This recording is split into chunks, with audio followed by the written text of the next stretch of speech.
Hello friends, ఈరోజు మనం బెంగళూరు ఇస్కాన్కి అయితే వచ్చేసినాం. ఎంత పీస్ఫుల్గా ఉంటుందంటే సూపర్ ఉంటుంది. బెంగళూరులో చాలా అతిపెద్ద ఇస్కాన్ అంటే ఇదే. నేను చూపిస్తాను మీకు. ఫస్ట్ అయితే ఈ వీడియో మీకు వీలైనంత చూపిస్తాను, మళ్ళీ సెకండ్ పార్ట్లో మొత్తం చూపిస్తాను. ఇస్కాన్లో వీడియోస్ ఫొటోస్ దిగనియరు లోపల, కానీ బట్ నేను బయట తీసుకొని ఇస్తారు, బయట వరకు నేను క్యాప్చర్ చేసిన, అది మీకు చూపిస్తాను. ఎంత నీట్గా ఉంటుంది అంటే అంత నీట్గా ఉంటుంది. చాలా అంటే చాలా పెద్దగా ఉంటుంది. మనం వెంకటేశ్వర స్వామి తర్వాత నరసింహస్వామి దర్శనం అయిన తర్వాత రాధాకృష్ణుల లోపలికి దర్శనం చేసుకుంటాం అన్నమాట.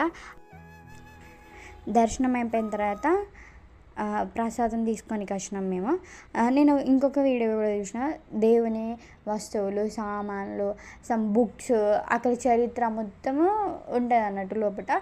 అవి కూడా నేను వీడియో చేసిన, అది నెక్స్ట్ వీడియోలో పోస్ట్ చేస్తా పక్కా. ఎంత పీస్ఫుల్గా ఎంత క్లీన్గా నీట్గా ఉంటుందంటే అంత బాగుంటుంది నిజంగా. చాలామంది వచ్చారు. ప్రసాదము సాంబారు అన్నం పెట్టారు, చాలా బాగుంది, చాలా వేడిగా కూడా ఉంది. హరే రామ హరే కృష్ణ హరే రామ.